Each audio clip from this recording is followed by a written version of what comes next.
Uwais Al-Qarni, sahabat yang berbakti kepada orang tua. Di zaman Nabi, pernah hidup seorang pemuda miskin yang tidak terlalu dikenal di zamannya. Namanya adalah Uwais Al-Qarni. Beliau adalah seorang pemuda berkulit hitam yang kesehariannya dihabiskan untuk bekerja, mengembala domba, dan mengurus ibunya, seorang perempuan tua yang lumpuh. Semasa mudanya, ia bekerja sebagai pengembala domba, dan pemuda mulia ini terkena penyakit sopak yang membuat kulitnya belang-belang. Dia adalah anak yang berbakti kepada ibunya.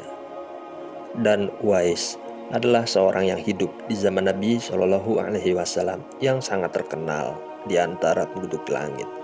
Beliau lahir di Yaman pada tahun 594 Masehi, dan salah satu keistimewaannya adalah beliau termasuk ke dalam golongan tabi'in karena semasa hidupnya beliau tidak sempat bertemu dengan Nabi Shallallahu Alaihi Wasallam meskipun beliau dan Nabi hidup di satu zaman. Itu semua dikarenakan dia sibuk bekerja sambil merawat ibunya, wanita tua yang lumpuh. Dan yang perlu kita ketahui adalah syarat untuk menjadi sahabat Nabi Shallallahu Alaihi Wasallam adalah dengan mengimani Allah Subhanahu Wa Taala dan Rasulullah Shallallahu Alaihi Wasallam, serta melihat langsung Rasulullah Shallallahu Alaihi Wasallam dengan matanya sendiri. Syarat ini adalah syarat wajib untuk menjadi seorang sahabat Rasul. Tetapi berbeda dengan Uwais Al-Qarni, beliau sama sekali tidak pernah bertemu dengan Rasulullah Shallallahu Alaihi Wasallam. Suatu hari, Rasulullah Shallallahu Alaihi Wasallam memanggil sahabat Umar bin Khattab dan Ali bin Abi Thalib. Rasulullah Shallallahu Alaihi Wasallam bersabda kepada keduanya, "Ketahuilah Umar, ketahuilah Ali, aku menitip salam kepada Uwais Al-Qarni dan mintalah doa kepadanya." Kemudian setelah Rasulullah Shallallahu Alaihi Wasallam berpesan seperti itu, Umar dan Ali pun menunggu kedatangan Uwais Al-Qarni ini dari peziarah yang datang dari Yaman. Uwais sangat setia dan beliau senantiasa merawat ibu dan memenuhi semua permintaan ibunya. Hanya ada satu permintaan yang sulit untuk dia kabulkan. Ibunya berpesan kepada Uwais, "Wahai anakku, mungkin ibu tidak lama lagi akan bersamamu. Bagaimana kalau ikhtiarkanlah agar ibu dapat mengerjakan haji?" Pinta sang ibu. Dan setelah mendengar pesan dari ibundanya, Uwais termenung, dikarenakan perjalanan ke Mekah begitu jauh, melewati gurun tandus. Orang-orang biasa menggunakan unta dan membawa banyak perbekalan. Dan bagaimana dengan Uwais yang sangat miskin dan tidak memiliki kendaraan? Uwais terus berpikir mencari jalan keluar, dan kemudian datanglah ide. Dibelilah seekor anak lembu. Kira-kira untuk apa lembu itu? Tidak mungkin pergi naik haji dengan lembu. Uwais pun membuatkan kandang di puncak bukit. Setiap pagi dia bolak-balik menggendong anak lembu itu naik turun bukit. Orang-orang yang melihat tingkah laku Uwais berkata, "Uwais gila, Uwais gila." Banyak orang yang menganggapnya aneh dengan apa yang dia lakukannya. Akan tetapi dia tetap selalu konsisten. Tiada hari yang pernah dia lewatkan tanpa menggendong anak lembu itu naik turun bukit. Dan semakin hari, anak lembu semakin bertambah besar, dan semakin besar pula kekuatan yang diperlukan Uwais. Dan karena latihannya yang konsisten itu setiap hari, anak lembu yang bertambah besar itu tidak terasa lagi. Setelah 8 bulan berlalu, sampailah pada musim haji. Lembu Uwais telah mencapai berat 100 kg. Begitupun juga otot Uwais yang semakin kuat. Dia menjadi bertenaga untuk mengangkat barang. Dan tahukah sekarang orang-orang apa yang dimaksudkan Uwais menggendong lembu setiap hari? Ternyata dia sedang latihan untuk menggendong ibunya. Uwais menggendong ibunya berjalan kaki dari Yaman ke Mekah. Begitu besar pengorbanan Uwais kepada ibunya. Dia rela menempuh perjalanan yang sangat jauh dan sulit demi memenuhi keinginan ibunya. Uwais berjalan tegap menggendong ibunya wukuf di Ka'bah. Ibunya terharu dan bercucuran air mata telah melihat Baitullah. Di hadapan Ka'bah, ibu dan anak itu berdoa. Uwais seketika itu juga sembuh dari penyakit sopaknya. Hanya tertinggal satu bulatan putih kecil di tengkuknya. Dan tahukah kalian apa hikmah dari bulatan kecil yang disisakan di tengkuknya Uwais tersebut? Itu adalah tanda untuk Umar bin Khattab dan Ali bin Abi Thalib, dua sahabat Rasulullah Shallallahu Alaihi Wasallam yang telah dipesankan untuk segera mengenali Uwais.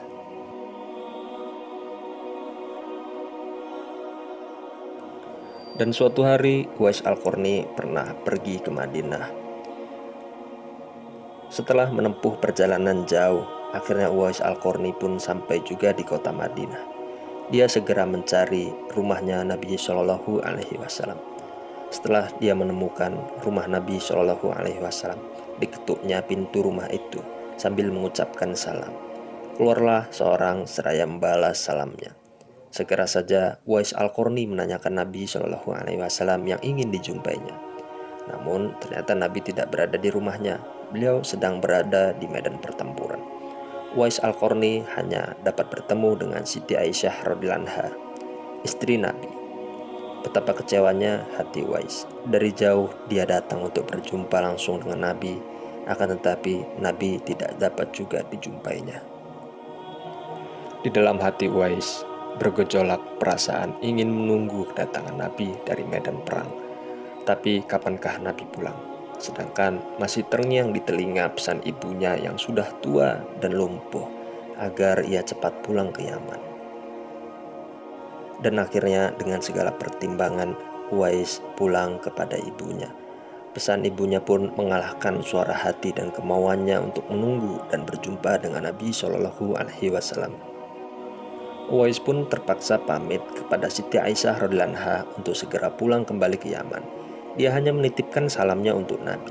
Dan setelah itu Uwais pun segera berangkat pulang, mengayunkan langkahnya dengan perasaan sedih dan terharu. Peperangan pun telah usai dan Nabi pulang menuju Madinah. Sesampainya di rumah, Nabi Shallallahu Alaihi Wasallam bertanya kepada Siti Aisyah radhiyallahu anha tentang orang yang mencarinya. Nabi mengatakan bahwa Uwais adalah anak yang taat kepada ibunya. Dia adalah penghuni langit. Dan mendengar perkataan Nabi Shallallahu Alaihi Wasallam, Siti Aisyah radhiyallahu anha dan para sahabat tertegun. Menurut Siti Aisyah, memang betul ada orang yang mencari Nabi dan segera pulang ke Yaman karena ibunya sudah tua dan sakit-sakitan, sehingga dia tidak dapat meninggalkan ibunya terlalu lama. Nabi Shallallahu Alaihi Wasallam melanjutkan keterangannya tentang Uwais Al-Qarni. Beliau itu adalah penghuni langit. Beliau adalah orang yang sangat baik dan juga terkenal di kalangan malaikat. Beliau berkata itu kepada para sahabat. Dan kalau kalian ingin berjumpa dengan dia, perhatikanlah dia mempunyai tanda putih di telapak tangannya. Dan sesudah berbicara seperti itu, Nabi Shallallahu Alaihi Wasallam memandang kepada Ali bin Abi Thalib dan Umar bin Khattab seraya berkata, suatu ketika apabila kalian bertemu dengan dia, mintalah doa dan istighfarnya. Dia adalah penghuni langit dan dia bukanlah seorang penghuni bumi. Namun hingga Rasulullah Shallallahu Alaihi Wasallam wafat, kemudian berganti pada zaman kekhalifahan Abu Bakar As-Siddiq. Namun Uwais Al-Qarni belum juga terlihat. Hingga pada zaman kekhalifahan Umar bin Khattab, di zaman inilah muncullah segerombolan khalifah dari Yaman yang ingin pergi ke Madinah. Maka sahabat Umar pun langsung bertanya, apakah di antara kalian ada yang bernama Uwais? Kemudian salah satu dari mereka menjawab, dia ada di barisan paling belakang, sedang mengembala kambing. Dan Umar bin Khattab pun langsung mendatanginya. Sesampainya di kemah tempat Uwais berada, Khalifah Umar dan Ali bin Abi Thalib memberi salam. Tapi rupanya Uwais sedang sholat. Setelah mengakhiri sholatnya dengan salam, Uwais menjawab salam Khalifah Umar dan Ali bin Abi Thalib sambil mendekati kedua sahabat tersebut dan mengulurkan tangannya untuk bersalaman. Dan sewaktu berjabatan, Khalifah segera membalikkan telapak tangan Uwais, seperti yang pernah dikatakan Nabi Shallallahu Alaihi Wasallam. Memang benar, tampaklah tanda putih di telapak tangan Uwais Al-Qarni. Wajah Uwais nampak bercahaya. Benarlah seperti sabda Nabi Shallallahu Alaihi Wasallam bahwa beliau ini adalah seorang penghuni langit. Dan Khalifah Umar dan Ali pun menanyakan namanya, dan dia jawab, aku adalah Abdullah. Mendengar jawaban Uwais, mereka tertawa dan mengatakan, "Kami juga Abdullah, yakni hamba Allah. Tetapi siapakah namamu yang sebenarnya?" Dan Uwais pun menjawab, "Nama saya adalah Uwais Al-Qarni." Dalam pembicaraan mereka, ketahuilah bahwa ibu Uwais telah meninggal dunia. Itu sebabnya ia baru bisa turut serta dalam rombongan kafilah dagang pada saat itu. Akhirnya, Khalifah Umar dan Ali memohon agar Uwais membacakan doa dan istighfar untuk mereka. Uwais pun enggan dan berkata kepada Khalifah, "Sayalah yang harus meminta doa kepada kalian, karena kalian adalah sahabat Nabi, orang terdekat Nabi."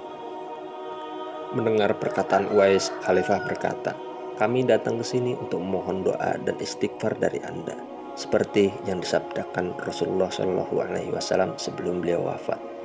Dan karena desakan kedua sahabat ini, Uwais Al-Qarni pun akhirnya mengangkat kedua tangan untuk berdoa dan membacakan istighfar untuk Umar dan juga Ali. Setelah Uwais Al-Qarni selesai membaca doa, sahabat Umar pun bertanya kembali, "Sudahkah engkau bertemu dengan Rasulullah Shallallahu Alaihi Wasallam?" Uwais pun menjawab, "Belum, wahai Khalifah Umar." Dan sahabat Umar bertanya kembali, "Kenapa engkau tidak datang saja ke Madinah dan bertemu Nabi?" Kemudian Uwais Al-Qarni pun menangis dan berkata, "Sesungguhnya saya ingin sekali pergi ke Madinah dan menemui Nabi. Jika diibaratkan rindu ini telah memuncak, ingin bertemu dengan Nabi." Sahabat Umar pun lalu bertanya kembali, "Lalu kenapa engkau tidak pergi ke Madinah untuk bertemu dengan Nabi?" Uwais Al-Qarni menjawab, "Saya ingin pergi ke Madinah, tapi saya harus menjaga dan merawat ibu saya yang sudah tua dan lumpuh." Sahabat Umar pun kaget dan takjub sambil berkata, "Inilah alasan besarmu yang membuat Rasulullah Shallallahu Alaihi Wasallam menitipkan salam dan memintakan doa darimu. Sungguh engkau adalah orang yang sangat baik," kata sahabat Umar. Dan Uwais Al-Qarni pun menjawab, "Saya menangis ingin pergi ke Madinah setiap kali ada rombongan yang ingin pergi ke Madinah. Tetapi apalah daya, saya harus menjaga dan merawat ibu saya." Dan sahabat Umar pun bertanya, "Lalu kenapa engkau dapat pergi ke Madinah saat ini?" Uwais Al-Qarni pun menjawab, "Ibu saya telah meninggal beberapa bulan lalu, dan sekarang saya bisa pergi ke Madinah. Akan tetapi Nabi Shallallahu Alaihi Wasallam telah wafat." Dan setelah obrolan itu, Khalifah Umar berjanji untuk menyumbangkan uang negara dari Baitul Mal kepada Uwais untuk jaminan hidupnya. Dan segera saja Uwais menolak dan berkata, "Hamba mohon supaya hari ini saja untuk diketahui orang, dan hari-hari selanjutnya biarlah hamba yang fakir ini tidak diketahui orang lagi." Dan itu adalah hari terakhir di mana para muslimin mengenal Uwais Al-Qarni, karena setelah itu beliau kembali menjadi orang asing. Dan kisah ini tetap ada hingga saat ini. Semoga kita semua adalah golongan orang-orang yang termasuk ke dalam surga.